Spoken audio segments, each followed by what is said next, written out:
একে তো শীতকাল শুরু হচ্ছে, তার উপরে ছিল সানডে, সেই জন্যই আমরা চলে গেছিলাম নার্সারিতে কিছু গাছ দেখার জন্য। দেখেই তো সবকিছু নিতে ইচ্ছে করছে, কিন্তু গোলাপের গাছগুলো একটু দাম ছিল। কিছু কিছু গ্রো ব্যাগে ছিল, কিছু আবার টবেতে লাগানো ছিল। আর দেখে মনে হচ্ছিল সব চারাগুলোই নেই, কিছু মিলি গাছও ছিল।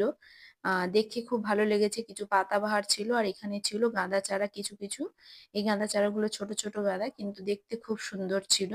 তারপরে ছিল এটা পাতাবাহার টাইপের কোন একটা গাছ, এটার নাম আমি জানি না, তবে এটা হচ্ছে বুগেনভিলিয়ার চারা। ভ্যারাইটিস বুগেনভিলিয়ার চারা ওখানে রয়েছে, সমস্তগুলোই গ্রো ব্যাগে রেডি করা রয়েছে। আর নিয়ে নিয়েছিলাম এই যে চন্দ্রমল্লিকা, সবচেয়ে বেস্ট কালার লেগেছে আমার এটা, সেই জন্য ওই চন্দ্রমল্লিকা গুলো নিয়ে নিলাম।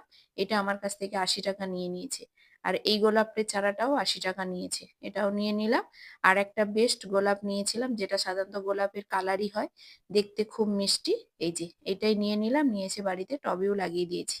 সবাইকে অনেক অনেক ধন্যবাদ ভিডিওটি দেখার জন্য।